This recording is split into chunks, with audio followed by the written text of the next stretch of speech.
I'm delighted to introduce John Bruton. You often hear European Union officials described as Eurocrats, civil servants who toil their way up through the hierarchy. But there is another kind of European Union leader, and that's the elected politician. And John Bruton was, as many of you know, he is the former Prime Minister of the Republic of Ireland. Before that, he served in several governments as Minister of Industry, Ministry of Finance, with all the attendant headaches that come with those kind of positions. So you can ask him about all the things that can go wrong and right with the European economy. Many things did go right with the Irish economy while he was Prime Minister. The economy boomed, often called the Celtic Tiger. After serving in Irish national politics for upwards of 30 years, he joined the delegation, the Commission's delegation in Washington, D.C., as the ambassador of the European Union to the United States. And we're delighted to have him with us today to talk about U.S.-European Union relations. Please join me in welcoming John Bruton.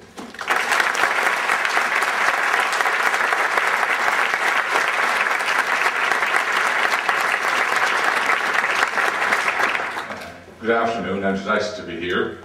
In Utah, which is one of the most dynamic states in the United States of America. To be here in this town of Provo, which I understand is, according to several publications, one of the best places to live in the entire United States. Also, I understand you're the home of America's Freedom Festival, where you celebrate each year the independence of the United States in a unique way. And I congratulate you in the pride that you have in yourselves and your traditions and in your beliefs. I admire that, and I think it's something that is a great strength as you go forward in your lives. What I'd like to talk to you about this afternoon is, one, what is the European Union? How does the European Union work? What does it do and what does it not do?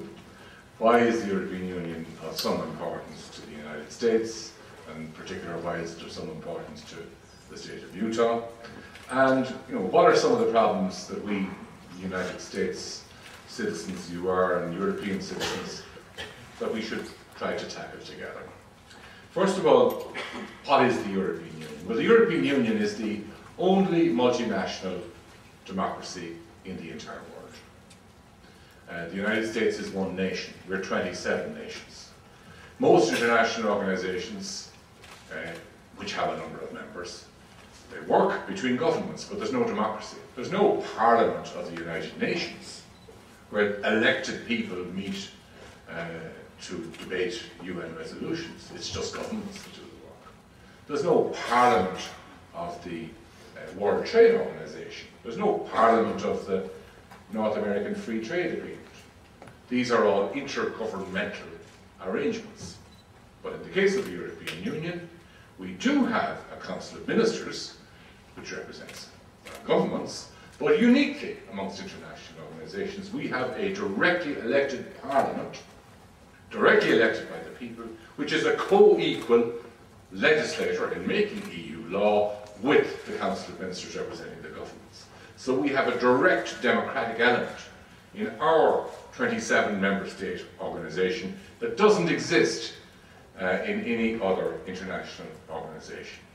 That makes us the only multinational democracy in the world so far. I'm hoping that we would have many imitators. The European Union started off, as you know, with only 6 members in the 1950s. At that time, we were recovering from the Second World War. And people knew, having studied history, that the rivalry between France and Germany had led to 3 wars in succession. The War of 1870, the War of 1418, and the War of 1939-1945, in 2 of which substantial numbers of Americans, for example, lost their lives, not to speak of huge numbers of French and Germans, and British, and people of every other European nationality, Russians and Poles and so on. And there was a determination on the part of those people in what was the free portion of Western Europe. The rest of Europe was under communist control. But in Western Europe, there was a determination that France and Germany would never again cause either war between themselves or war involving others. And the essential insight was that if you can make France and Germany so dependent upon one another, they will not go to war. Because France would know that if it struck Germany, it would be striking itself, because it was so dependent, or would be so dependent, on Germany for so many of the supplies that it would be cutting off its very nose to spite its face.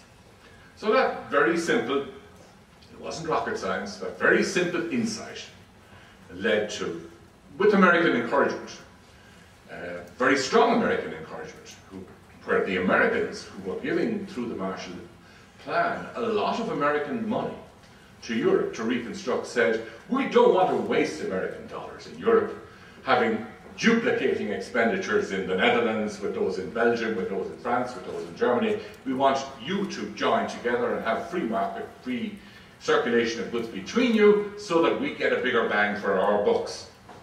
And the United States, by insisting on that, created an additional incentive to Europeans' own desire to avoid a repeat of the three world wars, to lead to the creation of the European Union.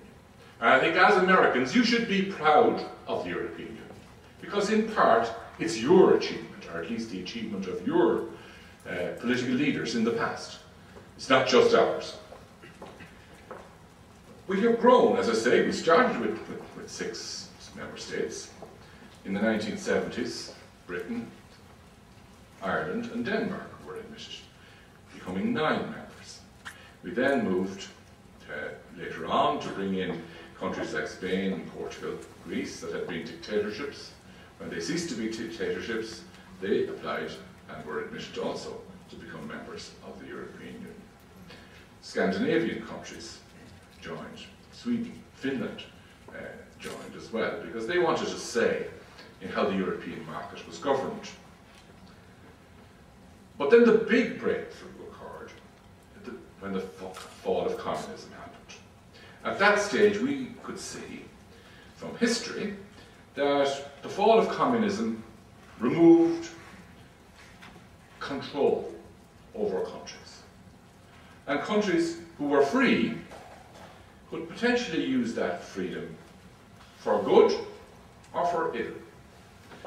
We'd seen in between the 2 wars, between the First and Second World Wars, that many of the countries of Central and Eastern Europe that had become democracies in the wake of the Treaty of Versailles in 1919 were not democracies by 1925 or 1926, because they became so preoccupied with dealing with the problems of reconstruction, or were dealing with quarrels that they had with their neighbours, that the only way they felt they could efficiently do it was by appointing some sort of dictator to run their country.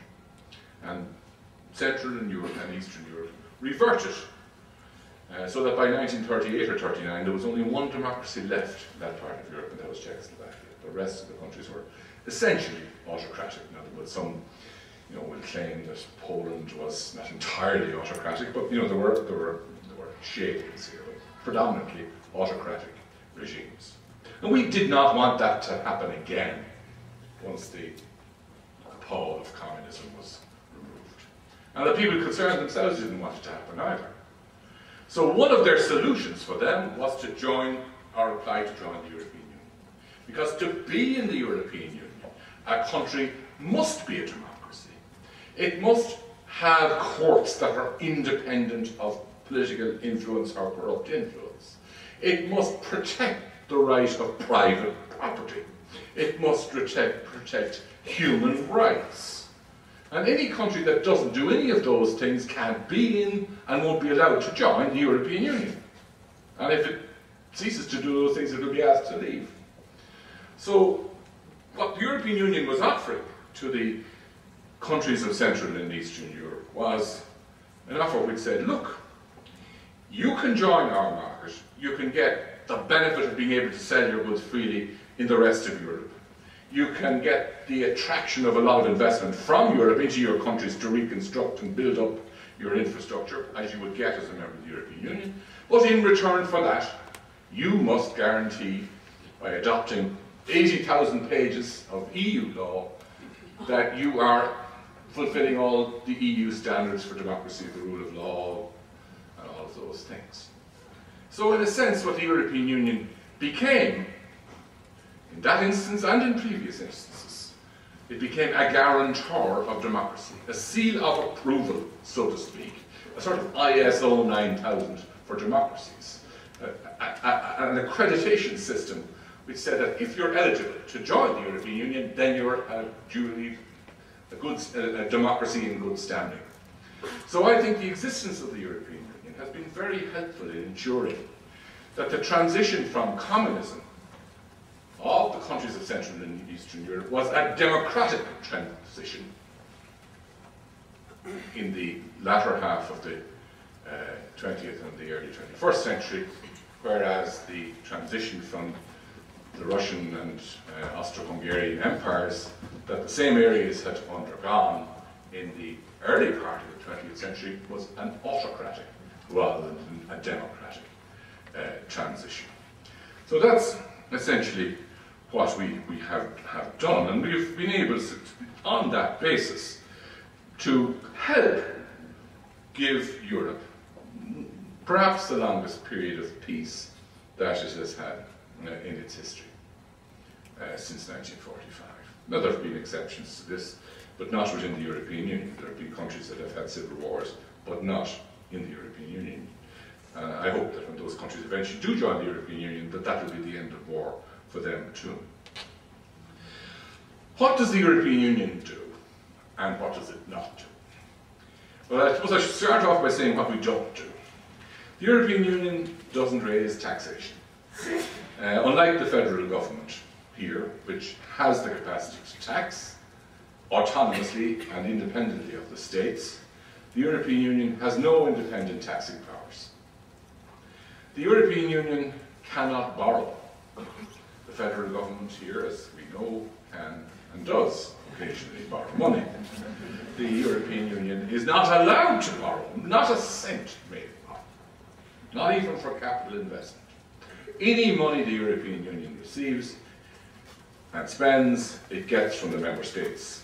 They raise the taxes and they pay it over in accordance with the formula. The European Union may not amend its own constitution independently. The United States can amend its constitution with a certain majority of states and a certain number of majorities in the Senate and the House. In the case of the European Union, every member state must agree to any change in our treaties, which effectively are our constitution. And a fourth important difference is states may leave the European Union. South Carolina discovered that states may not leave the United States. So far, interestingly enough, no state has even thought of leaving the European Union. The problem is keeping the states out that want to join, so far. But if a state does feel Eurosceptic at any stage, they can leave. And sometimes when I meet in some countries in Europe, people who are very, very critical of the European Union, I say to them, look, what are you worried about? Just leave. If you don't like it, you can leave. Countries may leave the European Union. Now, countries, of course, who leave will want to continue to trade with the European Union. And European countries are not obliged to join the European Union. Norway isn't in the European Union. Switzerland isn't in the European Union. Switzerland and Norway trade with the European Union. To trade with the European Union, they have to apply European Union rules. They have to contribute to the European budget, which is used to equalise the problems between poorer and richer countries to smooth over what's involved in in creating a common market. The difference between Norway and Switzerland and the members of the European Union is, if you're in the European Union, you have some say in how the rules are made for the European Union and how the money is spent. But if you are Norway and Switzerland, you just pay over the money and apply the rules, but you have no say. That's the difference. And countries are free to be in or not. But if they want to trade, they have to abide. If they want to avail of the common market, they have to abide by the common market's rules. What does the European Union do? It does three categories of things. First of all, it sets standards for trade in goods and services and establishes freedom of movement for people. Once a country is in the European Union, its citizens are entitled to work in any other country in the European Union, subject to some transition periods, which are basically not very long in their duration. And the European Union makes all sorts of rules for that. Rules about mutual recognition of social security contributions. Rules about, lawnmower noise, so that a German lawnmower which is noisy can be sold in France. The French standards of noisiness have to be lifted to the German level or reduced or whatever. All sorts of things which sound ludicrous, but if you think about it, how on earth could you have trade in lawnmowers if you didn't have common standards for lawnmower noise? You have to have common standards for lawnmower noise if you want trade in lawnmowers.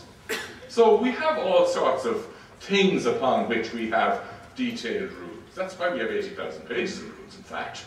A lot of it is that sort of stuff. But stuff that's absolutely essential if you're to have trade.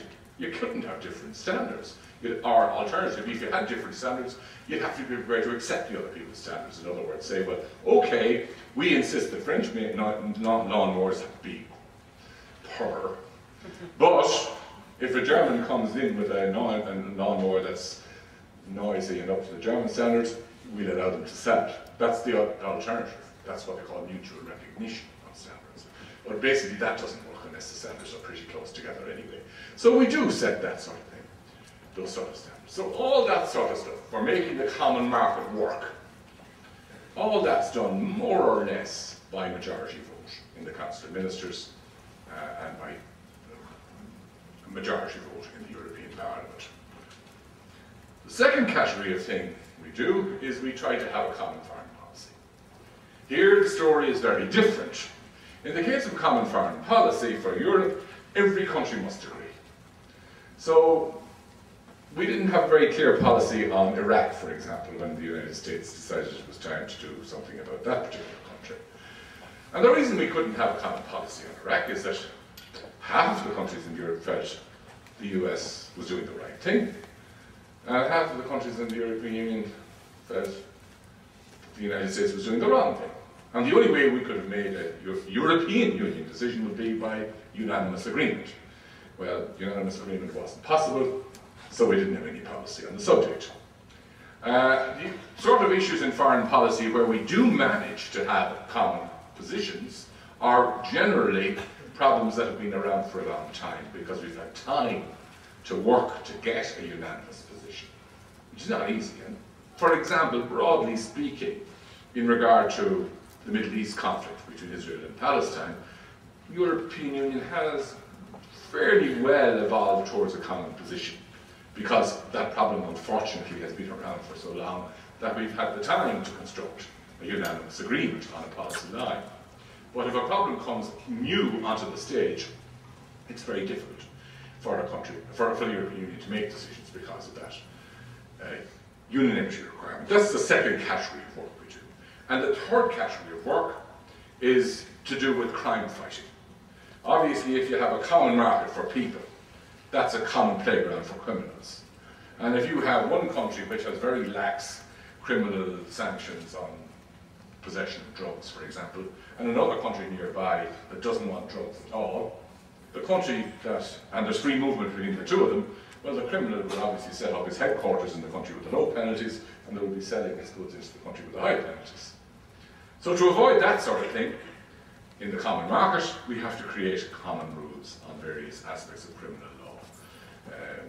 Common rules in regard to the collection and recognition of evidence, common rules in regard to arrest warrants, common rules in regard to minimum sentences, and so on, so as to ensure that our freedoms are not abused by criminals. Now, in that area, most of the decisions are now taken by unanimous agreement, but if the new Reform Treaty, which is replacing the Constitution which was defeated, if the new Reform Treaty comes into being, those decisions, that third category of decision, will be taken by majority vote as well. How does the European Union compare as a structure to the United States? Well, actually, I've found it's easier to explain the European Union to Americans than it is to explain it to a lot of Europeans. Because most European countries don't know what a federal system is. You do in this country. And we have, broadly speaking, a sort of a federal system in Europe. We have the European Commission, who employ me, who are the body that administers the policies of the European Union, and which has the exclusive right to make proposals for new laws.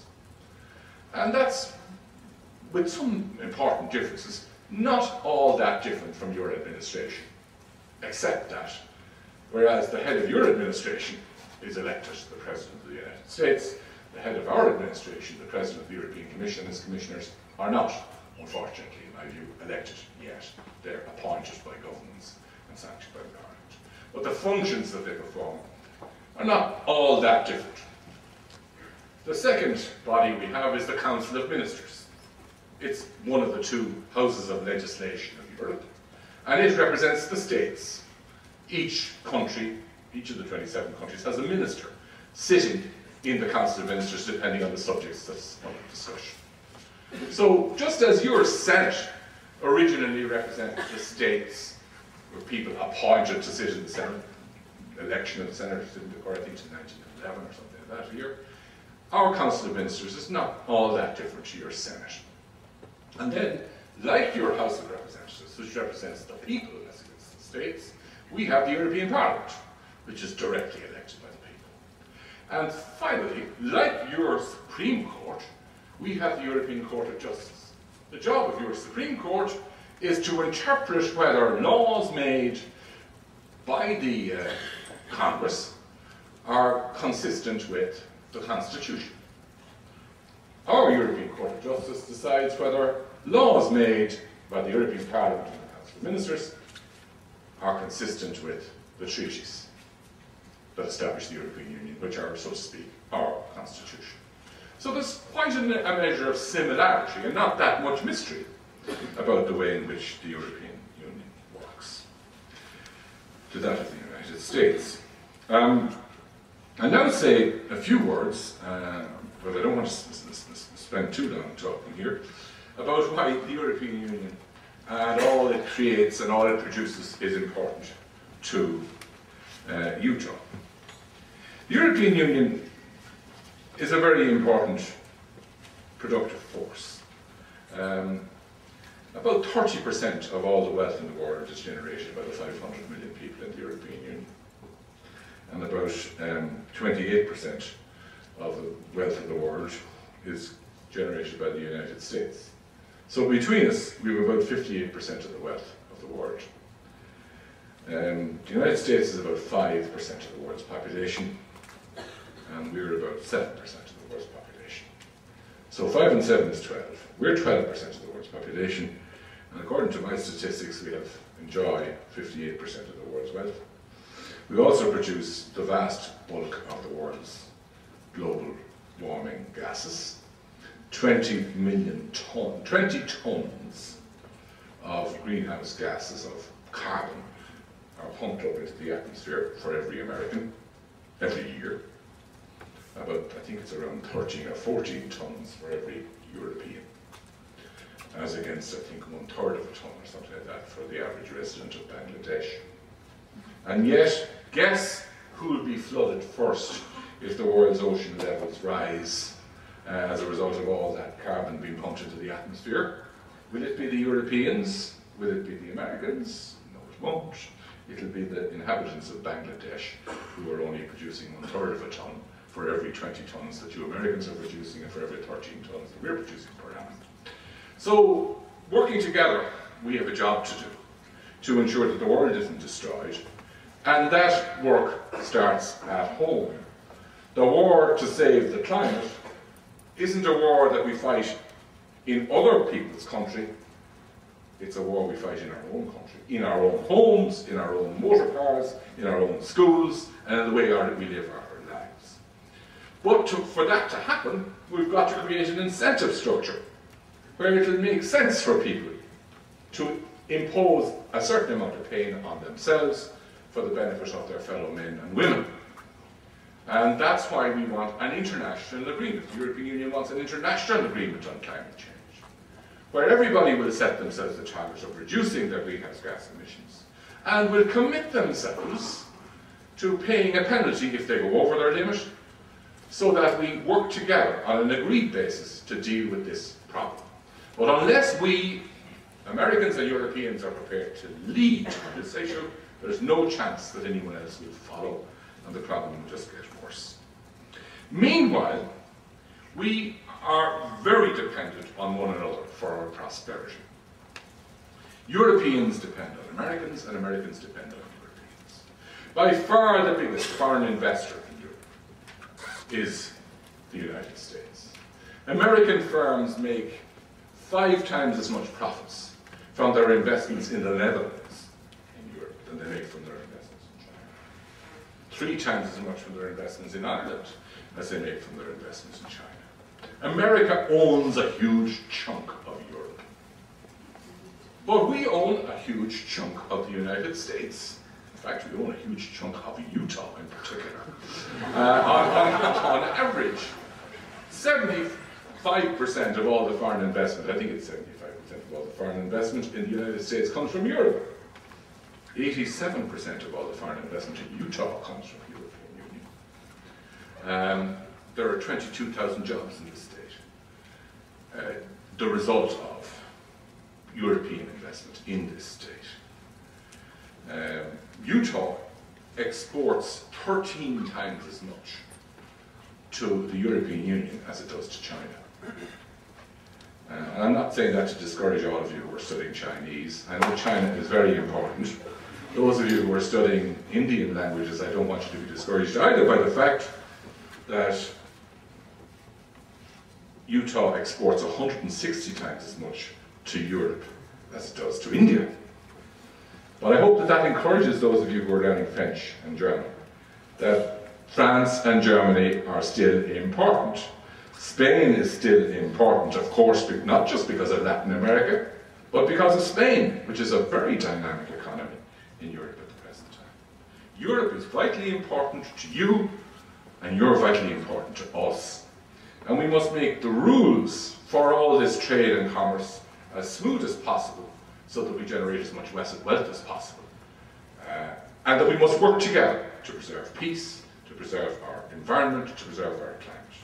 And the reason that I'm here is because it's my job to explain Europe to Americans, to ensure that we minimize our misunderstandings, and that we work together to the best of our abilities to make this a better world for our children and our grandchildren.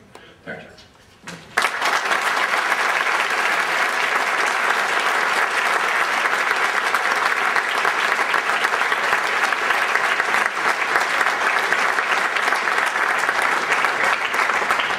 I think, as is our custom, we'll use the roving mic. Where is the roving? Jana has that. Okay, so if you could just, once Ambassador Bruton recognizes you to ask a question, if you could hang on for just a second until the mic reaches you, then we'll get this on the podcast. Yes? Yes, I have a question. What's your opinion on the possible development? Can you hear? Farther away? Oh. What's your opinion on the possible future development of a North American Union between the United States, Mexico, and Canada? I think there would be considerable interest in this in Mexico. Not so much interest perhaps in Canada. I'm saying this seriously because this is a serious question, and it's a very worthwhile question. The European Union, I mean, I think it's easy to conceive of circumstances in which you could have complete free trade in North America. In fact, trade barriers within North America are quite modest at the present time. And in many ways you could argue that Mexico has a lot of things that the United States needs. Mexico has a lot of people, and within the next 10, 15, 20 years you're going to be short of people as baby boomers retire, and you're going to have more need for, particularly in the caring area, for people who are prepared to do work, to look after older people. And we're going to have the same need in Europe. And it could be argued that there's actually, far from there being any problem between the United States and Mexico, that the two places complement one another, that Mexico has what you need and you have what they need. But I think given the debate that's currently going on about immigration here, I don't see it as all that likely that the United States would agree to simply open its border with Mexico to allow Mexicans to work anywhere they want in the United States. Although I think that actually might prove to be much less a dramatic development than you might think, because it's probably the case that a great number of the Mexicans who really want to work here are already here, and that a lot of the ones that that are in Mexico now would probably stay there. We certainly found that when, for example, Spain joined the European Union first, people in France and Germany were terrified that there was going to be an absolute avalanche of people coming from Spain into Northern Europe to work once they had the freedom to do so. It didn't happen. Likewise, when Poland and Lithuania, Latvia and all those countries joined the European Union, and Britain, Ireland and Sweden said, well, we're opening our labour market straight away, people expected that Britain in particular would be swamped by Poles. Well, now, there are a lot of Polish people working in Britain, certainly, but Britain is far from being swamped. And in fact, it's working extremely well, the freedom of movement. And one of the things that happened, in fact, in Europe was that once Poles came to work in Britain and knew that they could go home and come back as often as they liked, a lot of them went home and stayed at home, having worked for a while because they knew that they could do so, that to go home for a while wouldn't be a problem about getting back again, and they were able to find a job in Poland and then stayed there. Whereas at the present time, I think, if people come into this country from abroad and have no status, they know that if they leave, they can't come back. So even though many of them might well go back, and I think there are a lot of Irish, for example, who are here who don't have status, who, if they went back to Ireland, probably would find a job there and wouldn't come back, would stay there. They're afraid to do it because they would close off the option of ever coming back here. So there are arguments in favour of opening up the market for immigration, which would be implied by a North American Union. But I don't think that it's ready to happen. The whole idea of European unity was something that was being talked about for many years before it actually came into being in the 1950s. The talk about the idea of a North American Union is only beginning at this stage, even though it might make a lot of sense. But that's not for me to say, because I'm not a North American. Forgive me for my impertinence in expressing any opinion. So. The gentleman in red.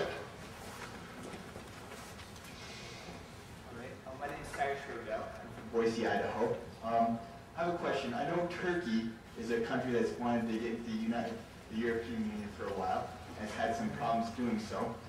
Recently, Turkey's been a little bit more abrasive in its foreign policy towards both the United States and the European Union. How do you think Turkey's inability to get into the Union is affecting the stability and the foreign policy of that country? First of all, Turkey has applied to join the European Union, has been accepted as a candidate to join, and we are currently negotiating with Turkey about terms of entry. And we're working through, I think it's 32 chapters of different subjects that we have to ensure that Turkish law is compliant with EU norms in 35 different, or whatever it is, number of areas. And that negotiation is proceeding. And that negotiation, and indeed the preparation for it, already have led to very substantial reforms in Turkey. There are, however, sort of three areas of difficulty with the Turkish application. One is to do with internal Turkish legislation on some matters to do with religious freedom and freedom of speech, which are not huge things, and Turkey has made big strides in resolving existing problems with existing Turkish law. So I think those problems could be overcome, but they're still not overcome. The second area of problem is to do with Northern Cyprus, where Turkey is militarily occupying Northern Cyprus. and Turkey doesn't recognise Cyprus, doesn't recognise the Cypriot flag, doesn't allow ships carrying the Cypriot flag to dock in Turkish ports. Now that's a complete no-no as far as Turkey being a member of the European Union is concerned, because Cyprus is a member of the European Union, and you've got to recognise every other member of the European Union if you want to be in it. I think that will be overcome too. I mean, this is a negotiation, and there are problems that have to be resolved. I think if everything else was fixed, I think the Cypriot problem would also be fixed, but it's not fixed yet, right? The third area of problem, which is probably the most difficult, is that every country to join the European Union must get the consent of all the existing members. And in a sense, it's something of a miracle that we've been able to get from 6 to 27 members at every stage with all the existing members agreeing. Well, there were a few hiccups, as you won't remember, but some people a bit older than you will remember that Britain and Ireland were turned down in the first application because one country didn't want us in. But we eventually got in. I think that the problem here is that 2 EU states, Austria and France, have said that they're going to have a referendum on any new applications to join, which would include the Turkish application. That could be very problematic. Getting something as sophisticated as the case for Turkey joining the European Union to be accepted by a majority of a French electorate or an Austrian electorate, that could be annoying to put something entirely different at that time, could be quite hazardous. But it won't be happening for 15 or 20 years in my view, because that negotiation is going to take that long. And it may well be that 15 or 20 years from now, far from the French as they presently do, not being keen on Turkey coming in, the French may be very keen on Turkey coming in at that stage for reasons that we cannot foresee. So I think the fundamental case really would be, do the Turks themselves want to join? If they really, really do want to join, I think they will get in. Difficult and all as it's going to be, I think they will get in. But I think in many ways, I'm not sure that Europe for Turkey has represented a sort of a distant idea. And it's only now that they're looking at it up close that maybe they're seeing things in Europe that maybe they didn't want. And one of the things they want to see is that big and all as Turkey is, and Turkey will be the biggest country in the European Union when it joins, it's still a minority, and Turkey could be outvoted on important issues. And maybe Turkey won't be wanting to be outvoted. One of the essences of being in the European Union is that you do give up some of your sovereignty, and you do accept that you can be outvoted. Now, will the Turks want that in 15 or 20 years from now? That's the big question. But at the moment, it's moving forward. I don't think that the more aggressive Turkish foreign policy that you refer to is really caused by any of this. I think that the Soviet threat, when it existed, made Turkey very close to the West. That threat is no longer there. Turkey is now able to exercise its own options, and it's doing so. It's a proud country with a proud history, and the Turks want to think for themselves, and I think we've got to accept that they will think for themselves. As the gentleman here, yeah. Actually, I'll take 2 questions now. I'll take that question and the question just across together.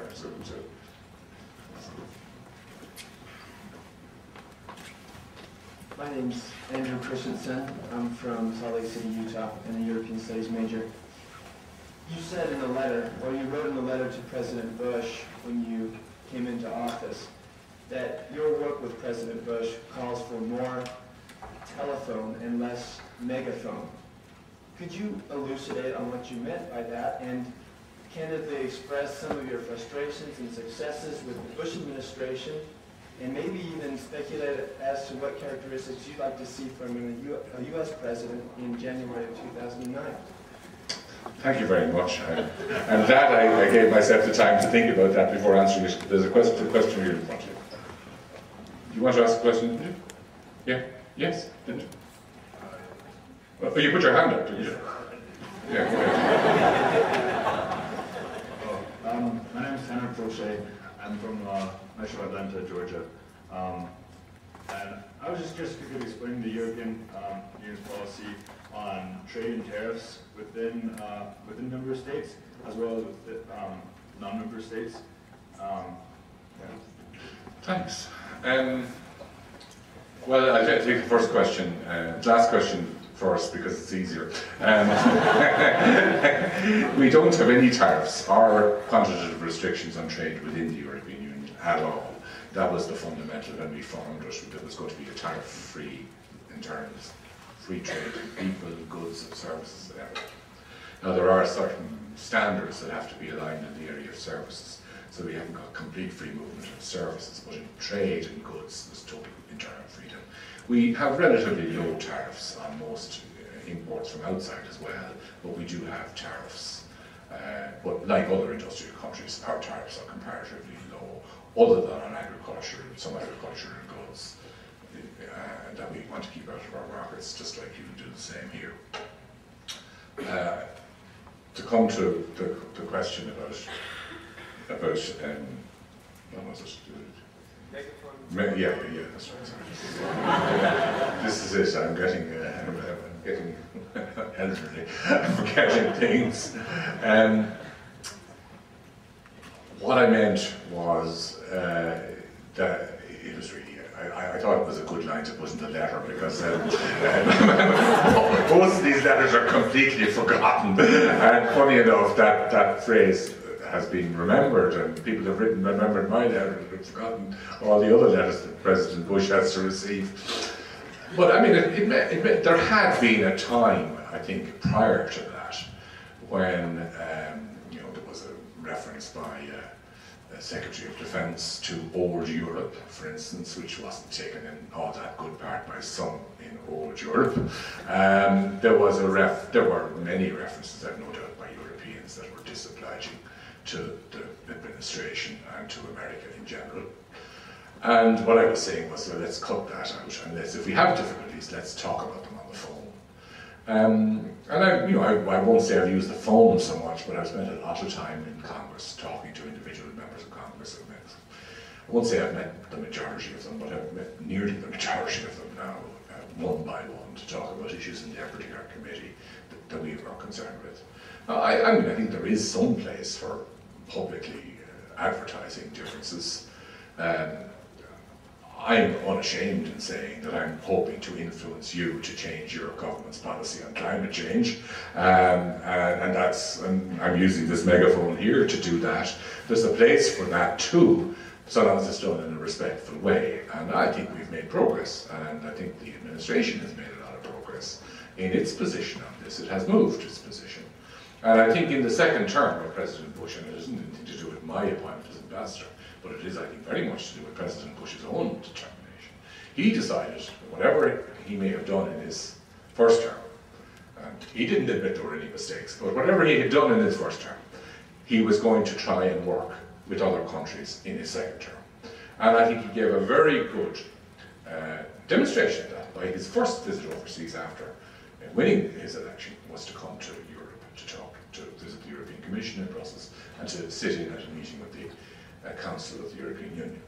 I think that was a very important symbolic gesture on his part, and it demonstrated that he was willing to work with us. And since then, we have worked together on issues like Iran, on world trade, on meeting disasters in various parts of the world, on the Middle East peace process. We haven't solved all these problems, but we have mitigated them, and we've kept these problems under control. And I think that's there has been a considerable coming together across the Atlantic in the last 4 years between the current administration. As to what a future administration might do, I wouldn't address an American audience on that subject at all. But what I would say to Europeans is this: don't expect everything to change just because the party label or the personality changes. The United States has certain consistent interests. The United States has a particular political system into which certain reflexes are built. The United States has a certain sense of its own history and of what works and what doesn't work, all of which are different to Europe's. So almost whoever the President of the United States is going to be, they won't quite live up to Europe's expectations of what the President should be. And nor should the President of the United States live up to all our expectations, because after all, he or she is going to be your President. And I think Europeans need to get their heads around that. But having got their heads around that, I think work constructively. But equally, I think that has to operate in the opposite direction. You can't expect Europeans to be Americans. We're different. We do think about things differently. And there must be that interest in us and respect for the fact that we're different. And we remain different. And I think as long as we work on that basis, there won't be any terrific problems. In the front here. And then over there.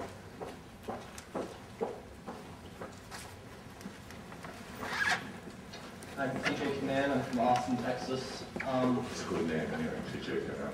Thank you. How far is the European Union willing to call Europe? It's including Turkey. How far is it willing to go in including other nations?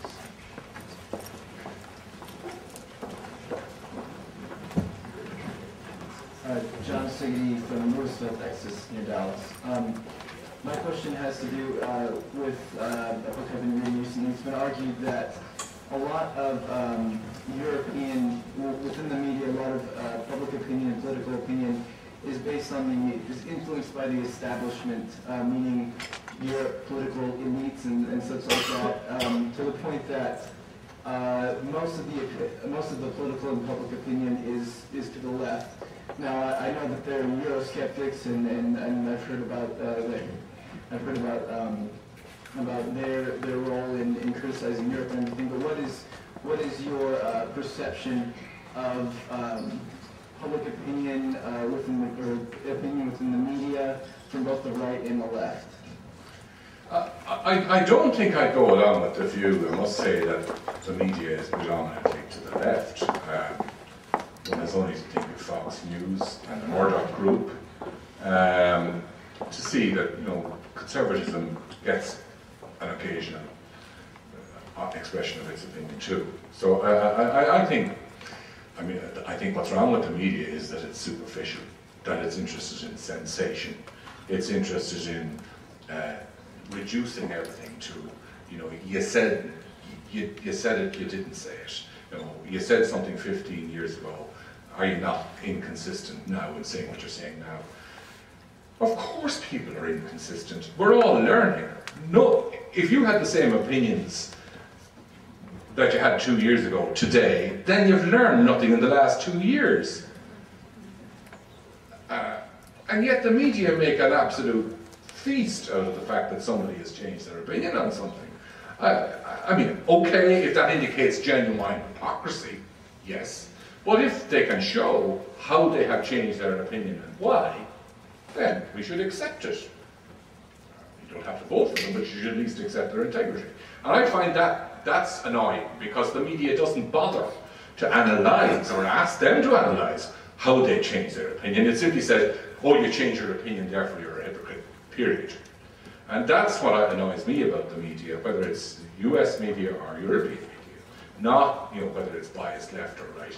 I mean, journalists have points of view, and I think you need to, obviously, it's painful sometimes to listen to views that you don't agree with, but you need to listen to views you don't agree with from time to time, and you force yourself to read things that you don't agree with, because you might actually learn something from them.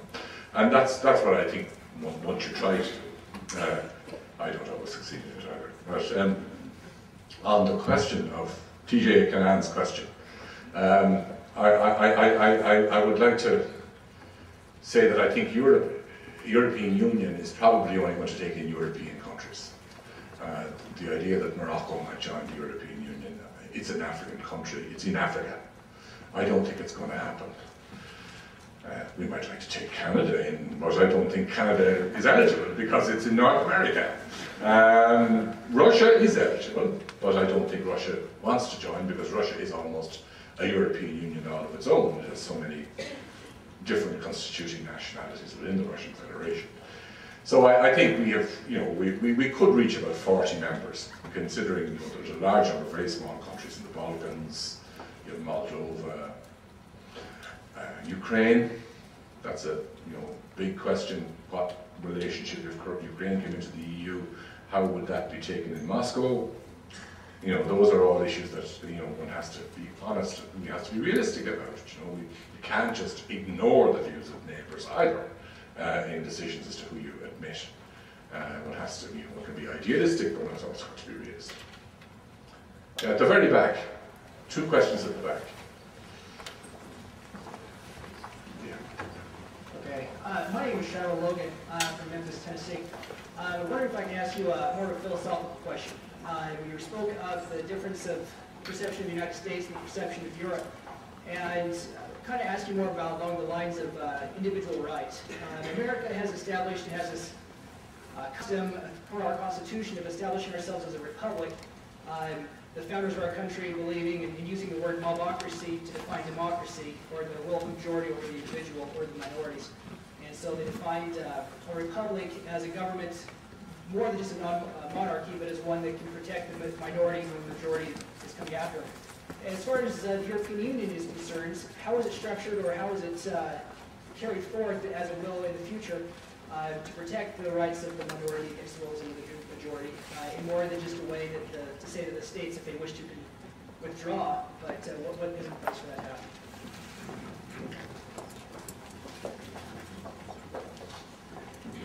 Thank you for taking my question. My name is Michael Hansen. I'm from South Burton, Utah. You spoke of the need for an incentive structure in order to save the growth. And I was curious, I inferred from what you said that it was some kind of a cap system on pollution.